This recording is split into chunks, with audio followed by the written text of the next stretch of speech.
Bonjour, aujourd'hui je vous montre comment j'ai refait une selle de A à Y. Parce que si c'était Z, c'est parce que c'est parfait, c'est pas le cas. Mais bon, c'est pour la petite histoire. Je vous montre ça. Et donc, après, les critiques sont les bienvenues du moment qu'elles sont constructives.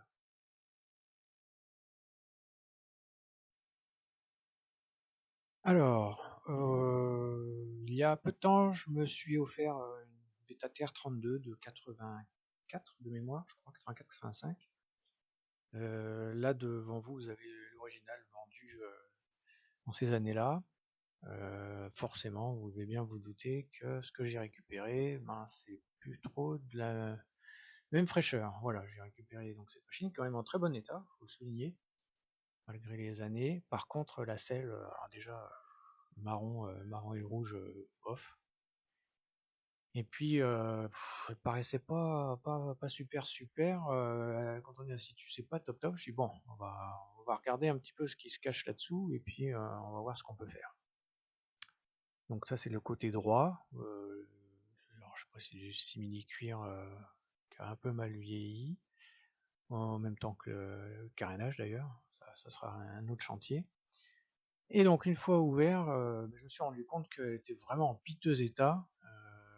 Elle est cassée en fait de partout. Je sais même pas. Je crois que c'est le simili cuir qui la tenait encore d'un seul tenant, si on peut dire ça comme ça.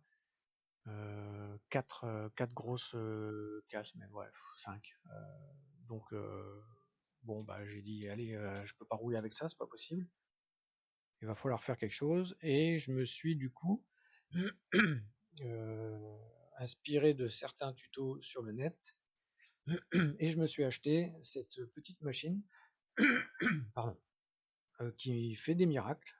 J'étais sceptique, mais après utilisation, franchement, c'est vraiment génial. On peut réparer, recoller, enfin bon, bref, c'est vraiment super. Pour tout ce qui est plastique, c'est super simple d'utilisation. Et franchement, je regrette pas l'achat. J'ai même racheté des petits embouts pour d'autres projets pour le futur.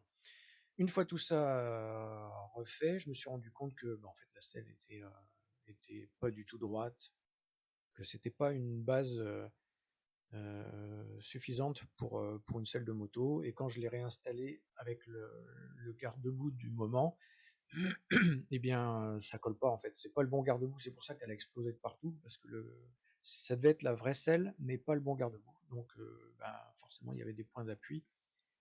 Donc j'ai dit c'est tout, on va repartir à zéro. Je vais acheter un garde-boue qui n'est pas celui d'origine, mais qui est d'un modèle pour la TR-34, je crois, donc plusieurs années après, et puis qui avait une gueule sympa.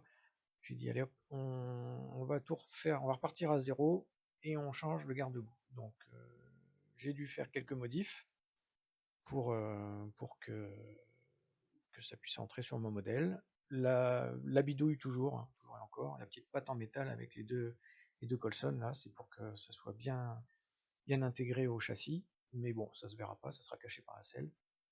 Je crois que celui qui fait pas de bidouille dans le monde du bricolage, bah, c'est qu'il est super bon, quoi, super fort. Moi, c'est pas mon cas. Donc voilà, une fois que le garde-boue était installé, positionné, déjà ça rendait pas mal.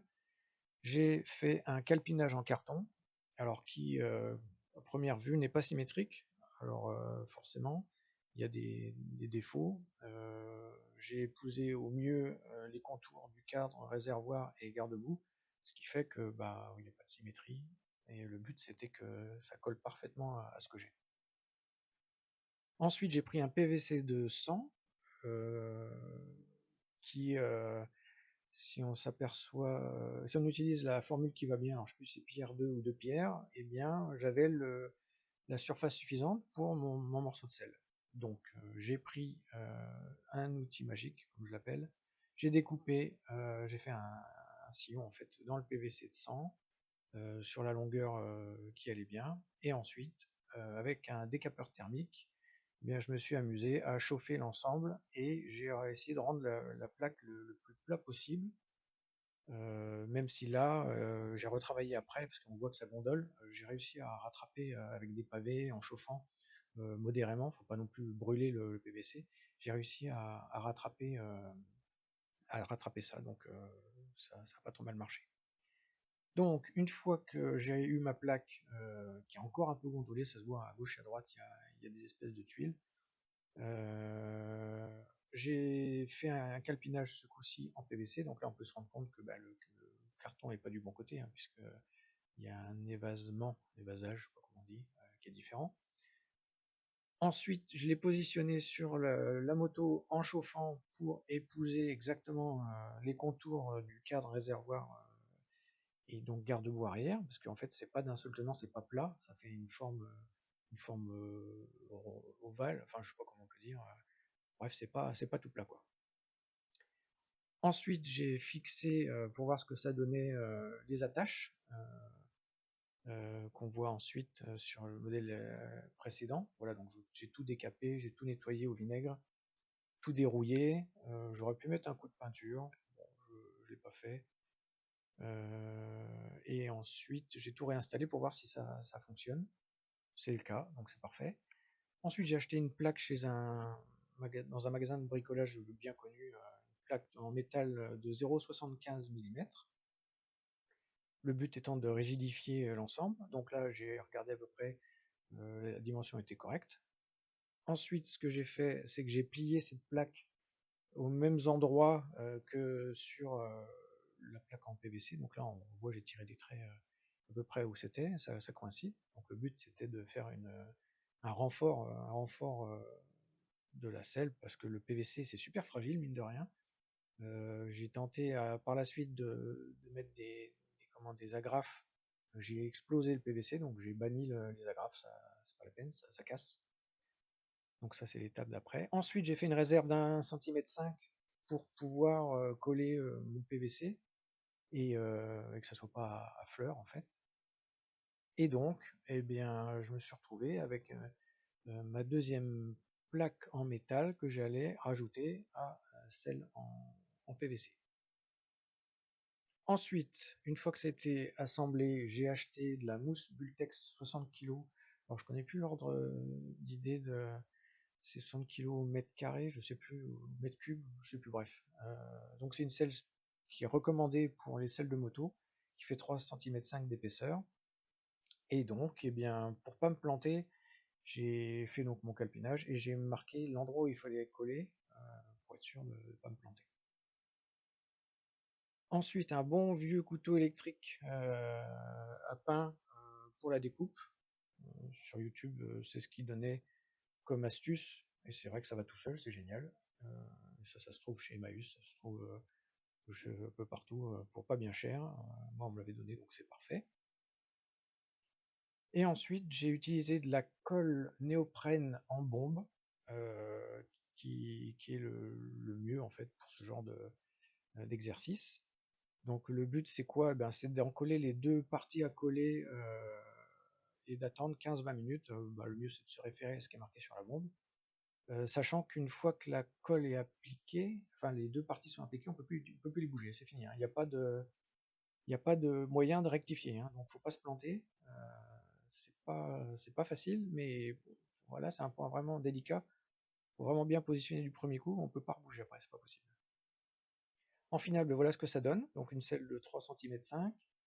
Bon, on voit qu'il y a quelques petits jours. Entre temps, j'ai comblé avec de la colle néoprène standard. J'ai rempli les interstices pour que ce soit un collage uniforme. Et ensuite, ben, j'ai acheté du simili-cuir bleu. Pourquoi bleu? Bon, parce que c'était sympa. Et sur la première photo que je vous ai montrée, c'était déjà bleu, donc pourquoi pas. Et après, donc là, ça a été la même chose, donc double encollage. Et là, ça a été la partie la moins facile en fait, parce qu'encore une fois, on peut pas repositionner, donc c'était un jeu de j'encolle, je positionne, je coupe, j'évite les surépaisseurs. Bref, ça n'a pas été super simple. Là, il y a vraiment de quoi apprendre sur le tas. Je suis pas tapissier, hein, donc j'ai essayé de faire quelque chose de correct. Euh, beaucoup de temps passé là-dessus pour que ce soit le mieux possible. Et donc en finale, je me suis retrouvé à faire de la bidouille, un coup de cutter là pour éviter la surépaisseur, l'encollage qui va bien, enfin bref. Et pour finir, voilà ce que ça donne. Alors on voit qu'il y a des plis, parce que j'ai pas encollé la surface qui est en contact avec les fesses. J'avais trop peur de faire des plis. Bon c'est la peur, qui a peur est un peu heureux, n'est-ce pas? J'en ai fait, donc c'est tout. C'est la leçon à tirer.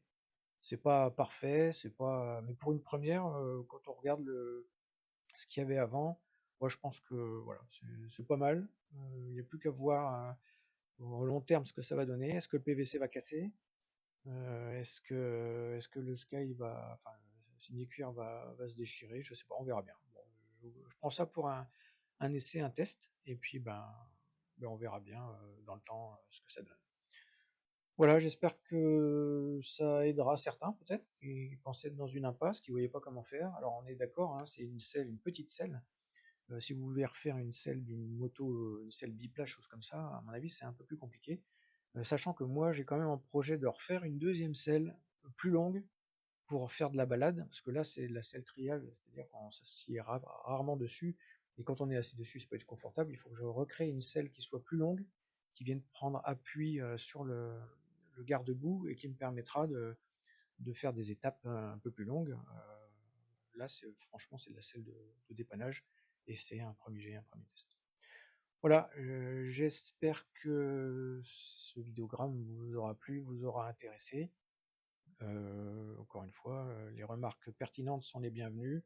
Les autres, elles servent à rien si c'est pour critiquer et dire que bon, bref, c'est pas le but. Donc voilà. Merci d'avoir visionné, et bonne journée.